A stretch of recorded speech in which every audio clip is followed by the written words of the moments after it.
And so here we are, another year is up, and it's once again time to find out who were the winners and the losers. And what an interesting year it was. It started off really damn good. Like, it was kind of like a roller coaster, but with one dip. So it was just going up and up and up and up for the first half of the year with so many good games, and then we hit the halfway point and it's just like, just complete downhill slide with Battlefront 2, Destiny 2, and all of the others, Shadow of War, with the year of the loot box. So it was pretty much split right down the middle this year. The first half being great, and the second half being not so great.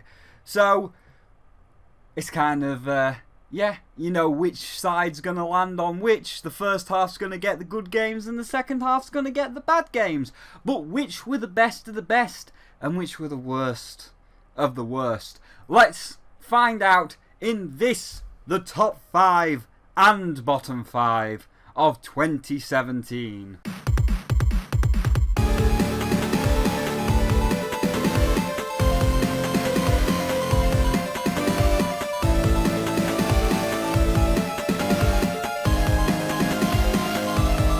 So, the one that barely missed out on being one of the worst games of 2017, Lawbreakers, was the bootleg Overwatch, the bootleg Paladins, yet another team-based hero shooter. Only this time it was hardcore, and you had to be skilled as fuck! Yeah, needless to say, the brash marketing combined with Blazinski's in-your-face attitude, combined with the cringy as fuck voice lines like hashtag you're dead bro, yes, that is real, here you go. Hashtag you're dead bro! Combined with the overall fatigue people were feeling with team-based hero shooters, Lawbreakers just came and went. It had a day one count of around 3,000, and that dropped within a week to a pathetic 13.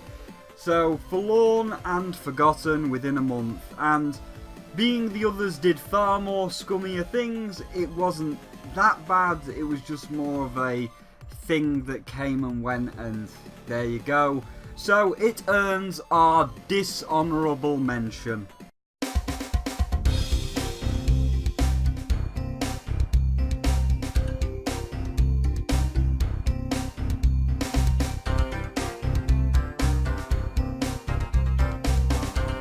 What a fantastic first half of the year this was. There were so many good games that came out, and when looking at my list, deciding what order and what spots to put the best games, I had such a hard time. And even now, after picking that order, I know it's still going to piss people off. Like, as seen with our first bad game and the bad games in general, they are predictable. Like, no one will give a shit about them, and if you're really that good, you could probably guess what the worst 5 are and the specific order as well.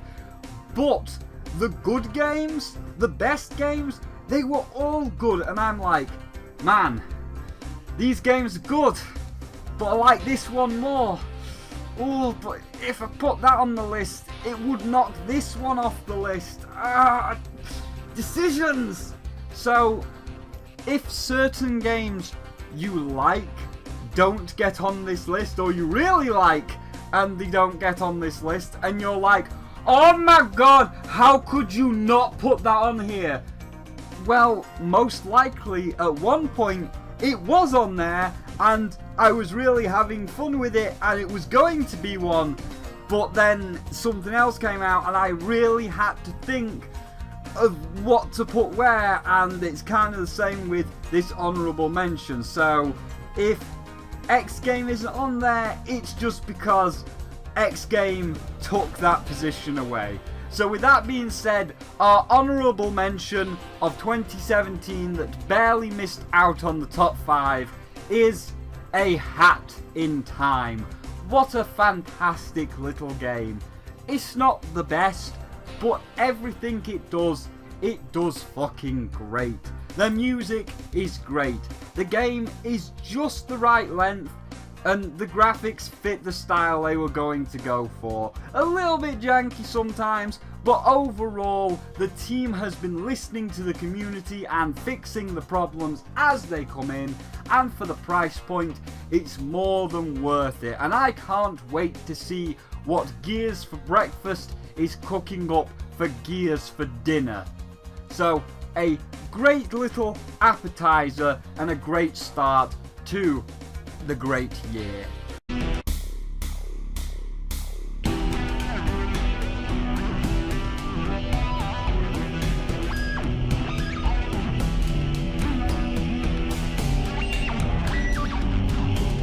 Nothing too much wrong with this one, other than the world is just so fucking big and so fucking boring.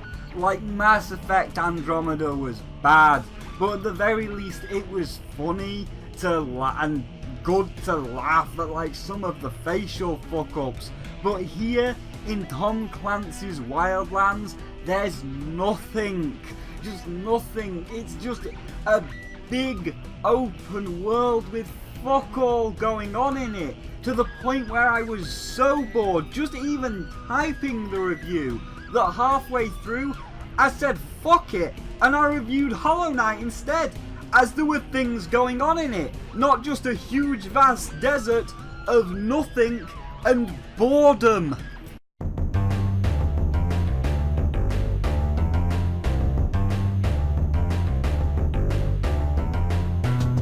Hey Spyro, you know that game series that you really love and it's one of your favourite game series of all time, inspired by one of your most beloved and favourite horror franchises of all time?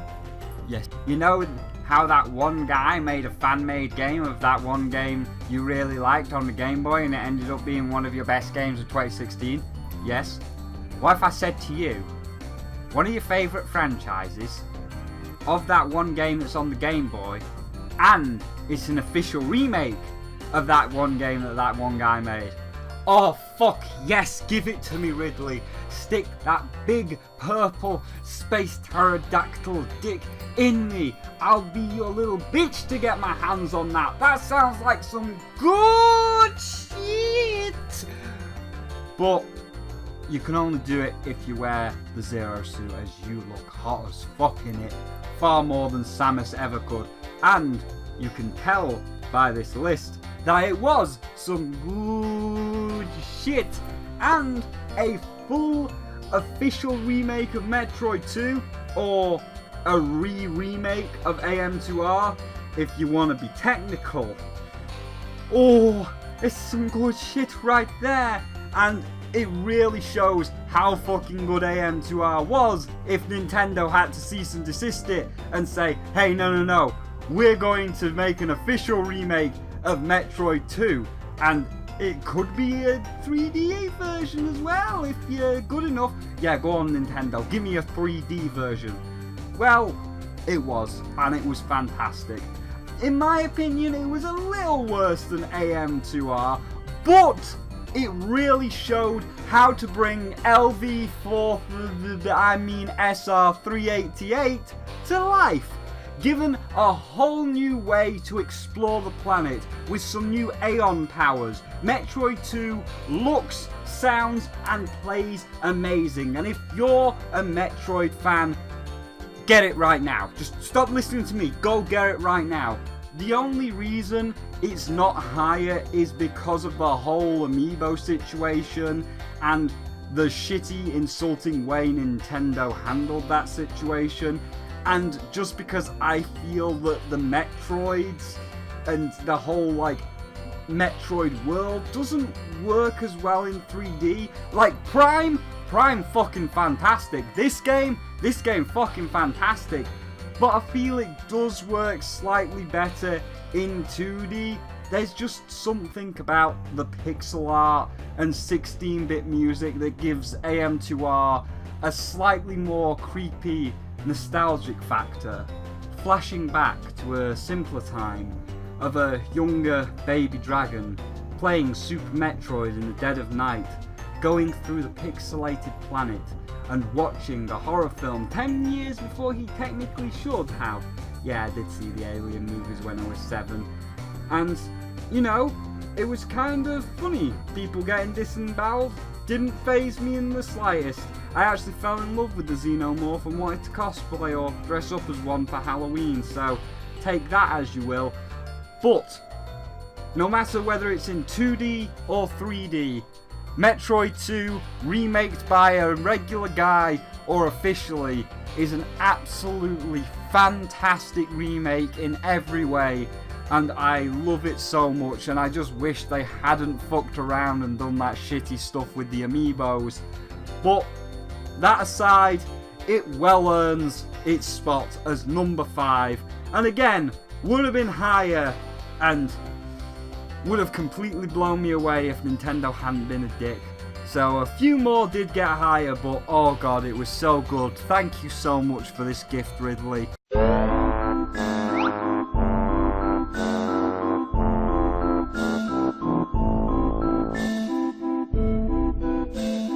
A game I was actually really looking forward to, like really looking forward to. A game that piqued my interest and looked so much better than the previous shit in the series. This was looking like another Assassin's Creed 2 or Black Flag, the best in the series. The Egyptian setting? Well, you know, Yu-Gi-Oh! With all the Egyptian stuff, the Egyptian levels in Crash Bandicoot 3. Everybody loves the Egyptian setting. Back to the fun gameplay of Black Flag and 2, an interesting story as in the birth of the Assassins and Templars themselves. You know, unless you want Assassins in the Stone Age, which is highly unlikely unless you want to pull a Far Cry Dino edition. There was nothing wrong and it was shaping up to be great. But then Ubisoft just had to... Oh, Ubisoft it all up. Carving out as much content as they could for as many outlets as they could. Like skins for their own Uplay store, things for Twitch Prime, and of course the infamous pyramid mission that we're not allowed to see because the camel told us the content is blocked unless you pre-order exclusively at GameStop. Spoilers, that didn't go down very well.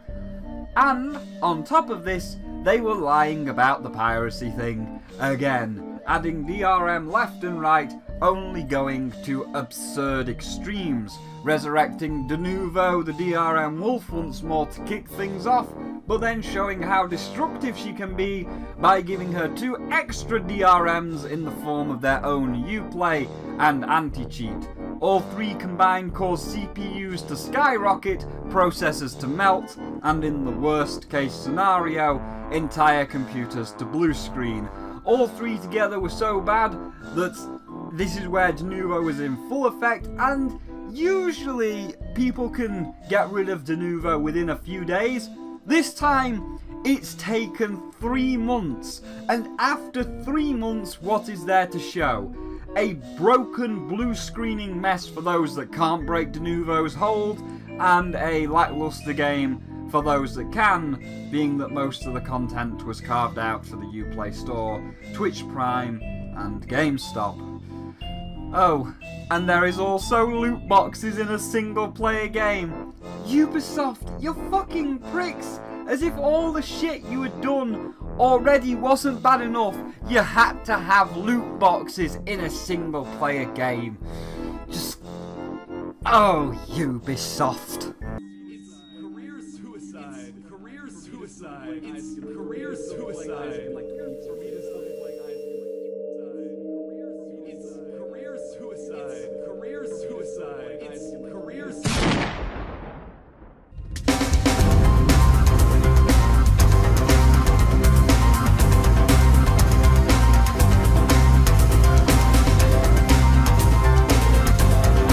So this one's a kind of obvious one, and really you can't disagree.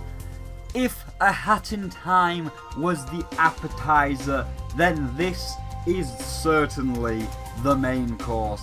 The Switch has been killing it since launch, and slowly all its problems like not being able to take screenshots has been patched out, and it's only been getting better. And after 6 months of it taking the world by storm, it's time for the Switch's own Mario game.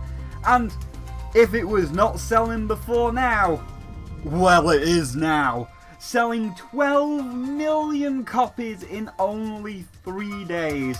Mario Odyssey took the world and myself by storm, harkening back to the Mario 64 but on steroids.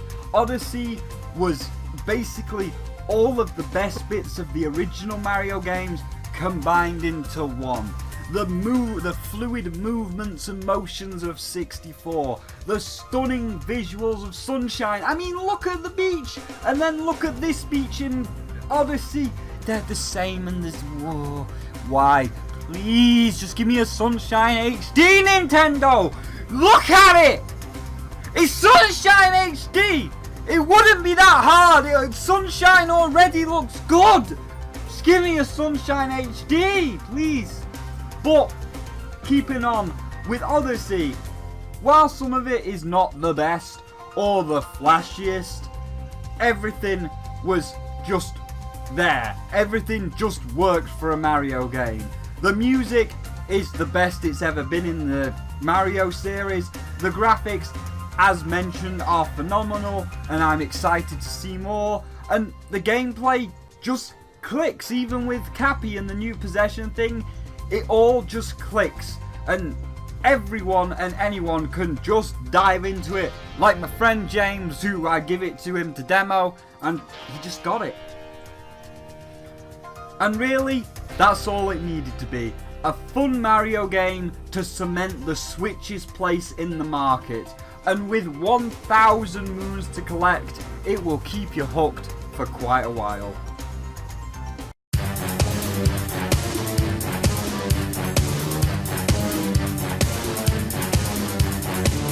The absolute peak of microtransaction loot box fuckery. Even worse than Dungeon Keeper Mobile. Strauss Zelnick and co over at 2K really wanted to see how far they could push games as a service. Basically forcing everything you do to be locked behind buying gold with real world money. And to get a decent amount of currency you need to win games, but your starting stats are shit, so you can't hardly even win the very first game. But you need gold to upgrade to get better, but you can't get gold to get better, as you need to win games to get gold to upgrade to get better, but you can't get gold to get better because you need to win games to get gold to upgrade to get better. And the only way to break the cycle: open up your wallet and pay more for everything. To get upgrades to get better, haircuts, skins, everything. Just open your wallet and pay up. $60 up front and all the money and all your worldly possessions that you possibly have on this earth to continue playing. NBA 2K18 truly shows the unsatiable greed of the AAA machine, and just shows how vindictive it can get. Far more than any other, even far more than Dungeon Keeper Mobile. And it certainly made Jim's rule of instant disqualification and automatically ending up as a shit game all the easier in 2018. So, well done, Strauss Zelnick. I hope you're happy.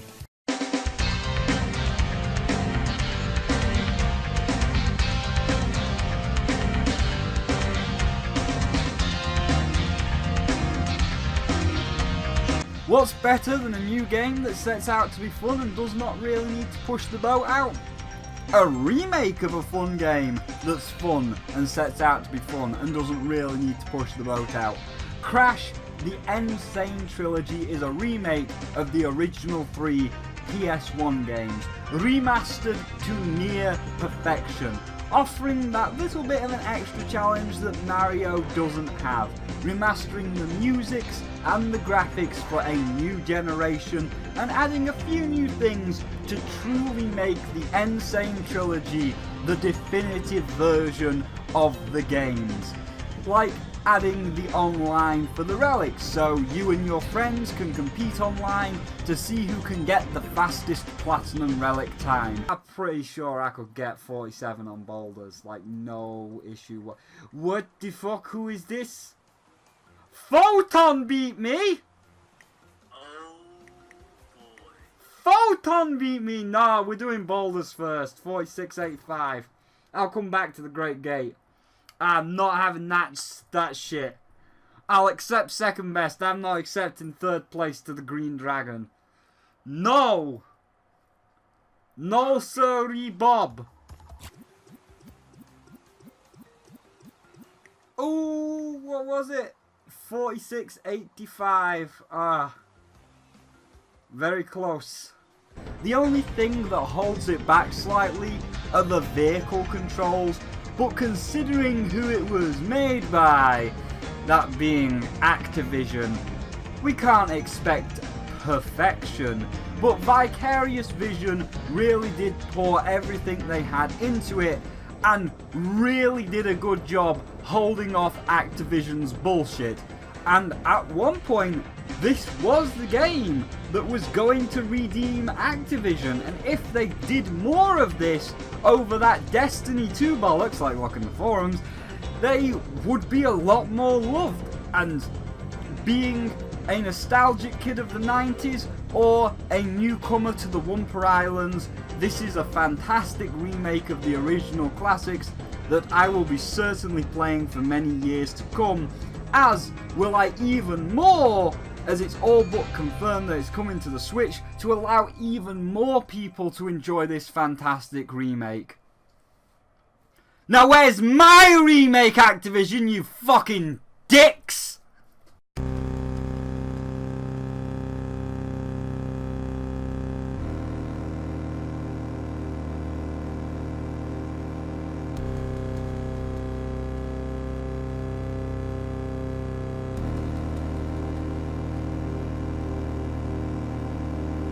A game that was really promising at the start of it all, but like everyone mentioned on this list, like Ubisoft and 2K, Activision and Bungie, just could not help themselves and just could not keep their hands to themselves and went for all of the money over game fidelity, with each update of Destiny 2 following a very formulaic pattern of break or fuck something up really bad, thinking they could get away with it.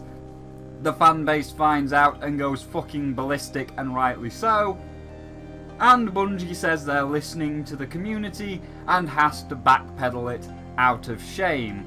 So first was the Curse of Osiris, where in the normal game, all of the content that players had already been playing and had already had for a while, as well as the Platinum Trophy, ended up being locked off unless you bought the Curse of Osiris DLC, trying to railroad people into buying the DLC that was not really all of that good. Second was the XP lie, where despite Destiny 2 saying you were getting X amount of experience, you were actually getting less, with subsequent levels and raids dividing down the XP. You go from 50% of what it says to 30% to 17%, all the way down after people tested it, all the way down to only 3% of what it's actually saying you're getting. For the second time, the fanbase was pissed. Bungie rolled out the excuse that they were listening and had to fix it as people were starting to leave. Then third, the best one, oh so fun, was the one where they fucked up the Dawning Christmas event. You know, Christmas, a time for giving, like how Blizzard and Overwatch gives you 5 Christmas loot boxes. Ooh, well, not Activision or Bungie. No, in this season of giving, they're Scrooge, and it's the season of taking. You want free chests? Ah, humbug. With Dawning chests not being given with every level, or indeed every mission.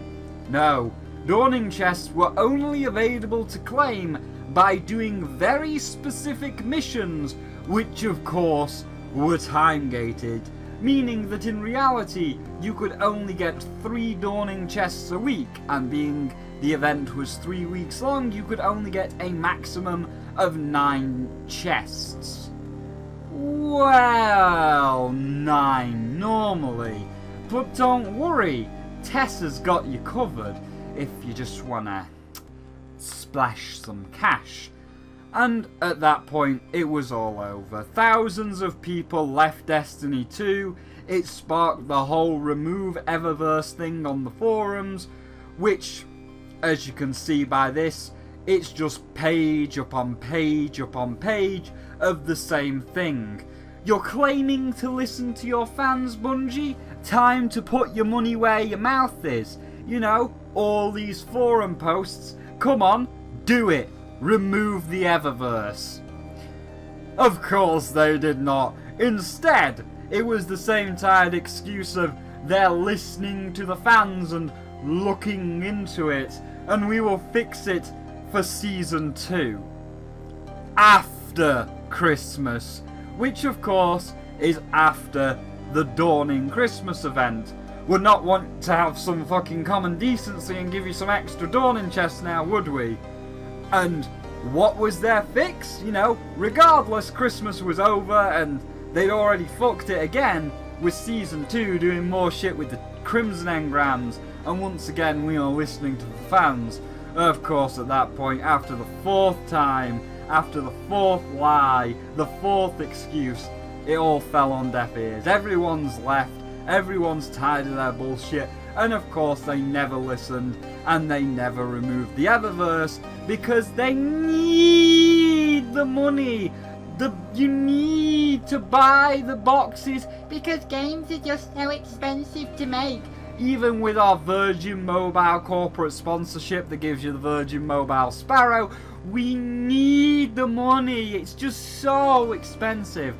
And so their wanton greed for quick loot box money over listening to their fans killed it dead, and killed any hopes that Destiny 3 actually had. Even more so, as at time of recording, we had a beautiful update of this, because everybody was spamming remove Eververse, you're dicks, you're not listening, remove Eververse.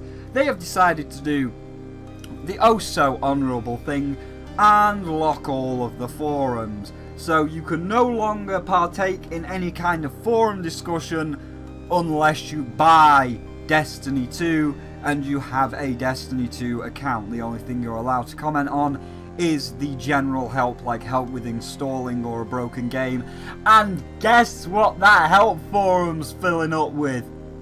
Oh yeah, you got it right. Why can't I post on the forums? So good job, Activision and Bungie. You've killed your chances at Destiny 3 and turned what could have been one of the best games of the year into one of the worst games of the year.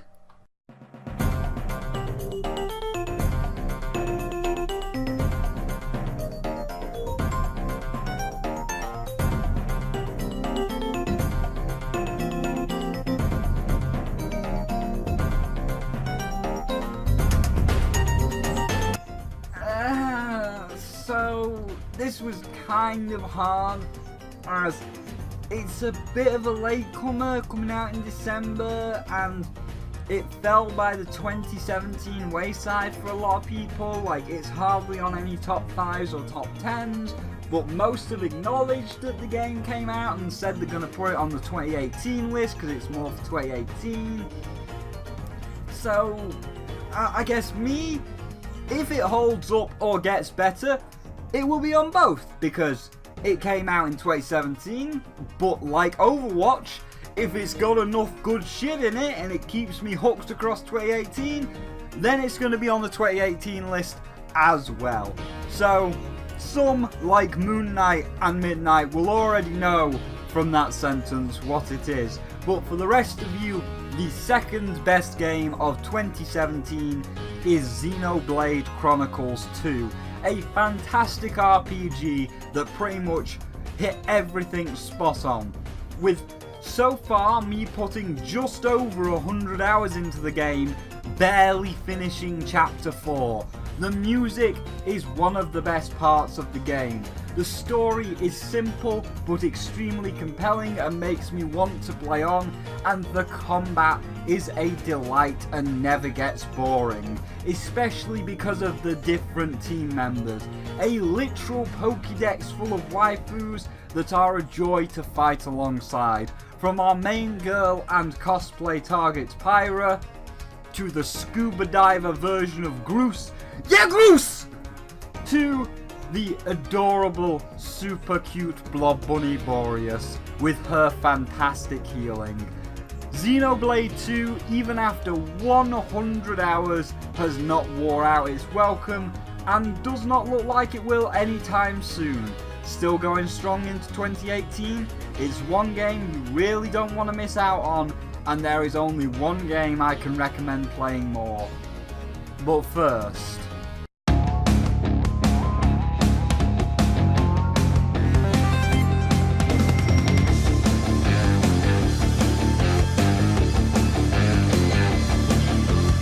and so here we are.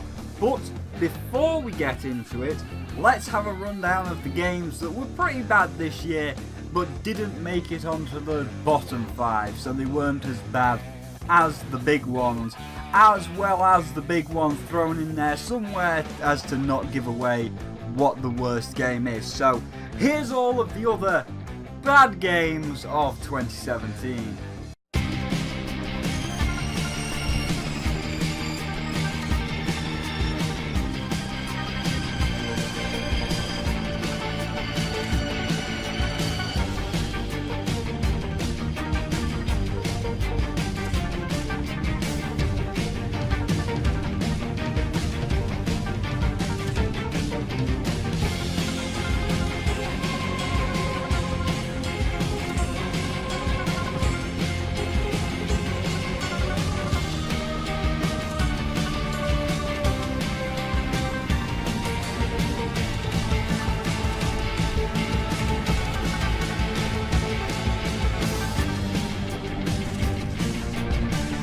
And as for the worst game itself, I mean, come on, who did not see this coming?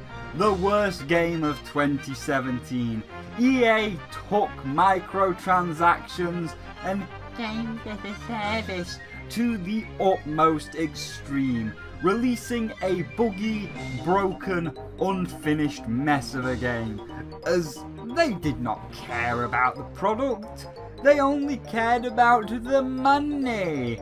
Adding to the common element of 2017, the loot box being the year of the loot box. However, unlike your casual Overwatch, you get a box a level, it's a couple of cosmetic items. EA took it to a whole new level, making a single level extremely hard to accrue, with it being more of a grind than any sane person could take, and making sure that each chest was not just cosmetic, but pay to win of the highest order, to the point where it got so out of control that the eyes of the political world were watching and inevitably got involved, attacking the game, saying how it had some of the most predatory nature towards kids they've ever seen, was outright gambling, and according to the governor of Hawaii, it was a Star Wars online casinos. Many schools, like Alex's school, has now done PSAs on loot boxes and gambling thanks to Battlefront 2, so good job there. And of course, the biggest one is of malicious intent. It got so bad that Disney, as in like the top man at Disney, we are talking about Walt Disney Jr. or the mouse himself, was on the phone to EA telling them to remove the microtransactions due to the damage they were doing to the Star Wars brand, as the Return of the Jedi movie was literally around the corner. Since then, EA has only continued to dig themselves a deeper and deeper grave with a laundry list of excuses and other absurd statements, saying to shareholders that even without the microtransactions their bottom line would not be affected. It's almost like you didn't need them in the first place. We picked pay to win over cosmetic, as no one would want a pink Darth Vader, and if we did do that, it would break the Star Wars canon. Okay.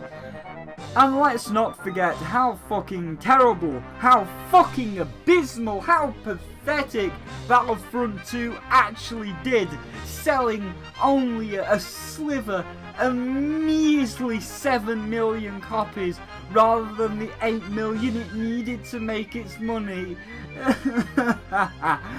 Yeah, fuck off, EA.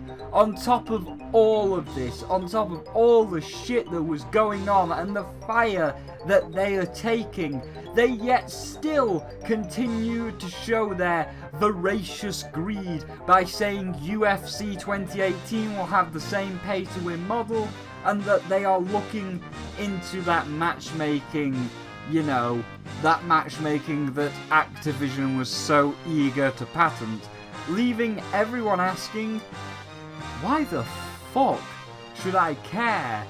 Or not just me, why the fuck should any single person care about Anthem when you have shown that you want it to be a game as a service, and it will most likely, you'll just put all this shit in, you'll put the microtransactions in, you'll put the loot boxes in, you'll put the Activision, now EA, this fucking matchmaking in.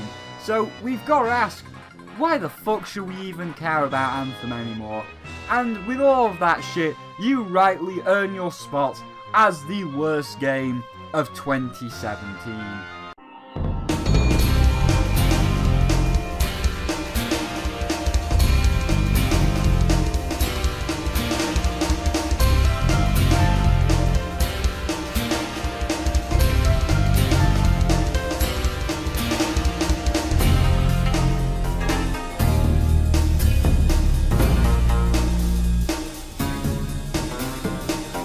And here we are, the best game of the year. But first, like the bad games, here are all of the other really good games that didn't quite make it on the list, but they were close and some of them were on the list for a while, as well as the best game thrown in there somewhere to not give it away.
But here we are, the best game of the year. What a game it is. Looking at every good game, I was hard pressed. I didn't know what to pick. I was like, is this the one?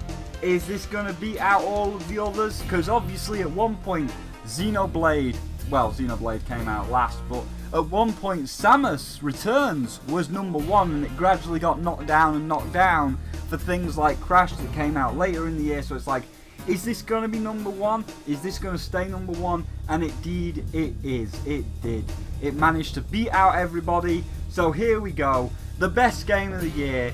It looked at every good game created and cherry-picked the best bits, blending them all together into one perfect smoothie. The fantastic full orchestral music from things like Xenoblade 2, a hand-drawn and hand-painted style like Journey or Ori and the Blind Forest, a narrative of discovery like Fez where you piece together the world and the lore as you go, and a world of perfect contrasts. Bleak yet beautiful, melancholy but exciting to see what's next, much like Dark Souls, and gameplay in the style of a 2D open world. The best game of 2017 and a game I can't recommend enough is Hollow Knight. As much as I try, aside from the speedrun achievements, I can hardly find any fault with this game. As mentioned above, it just got everything right, creating a bleak yet beautiful world akin to Dark Souls, with the grand kingdom of Hollow Nest in ruins, a kingdom of decay, death and infection, but through the bleakness shines moments of beauty, from actual beauty like the ruins descending into lush greenery like the Green Path and the Queen's Garden, to a more internal beauty in the form of the World's Edge, where everything is dead and the land is a barren snowy waste. But when combined with the hand-drawn art and the music, it creates its own somber beauty as you feel a sense of tranquility coming over you, feeling that your journey is coming to an end. Combining this with the whole insect-like setting, both metaphorically and physically, showing how small you are compared to the world around you and the way others are surviving, it really makes something special of the narrative. And what pulls it all together is the gameplay. Styled after Metroid as a 2D open world, you explore, beat bosses, get more powers to explore more areas, and find even more hidden areas with secret or illusionary walls. It's fantastic. This is where Metroid 2 fell down the list, as this is Metroid but with a more unique sense of self in the art style, the insect themes and so on. I love you Metroid, I really enjoy Metroid, but combine Metroid with some Ori visuals, a fantastic soundtrack and the insect theme, Metroid 2 just didn't stand a chance. This is truly one of them in the right place at the right time games. All the stars aligned and all the pieces just fell into place perfectly and everything just worked. A game that has spawned so much fantastic fan art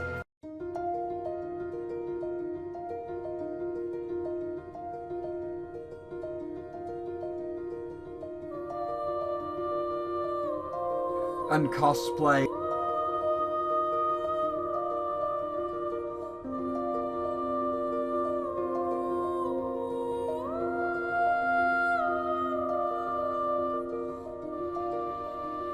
And so forth. The Kingdom of Hollow Nest is a place you really don't want to miss visiting, and when you do, I guarantee you will lose yourself to it. I know I did. A member of the Hive creating my own Hornet cosplay that I'm planning on finishing this year for some conventions. It took my breath away and is by far my best game of 2017.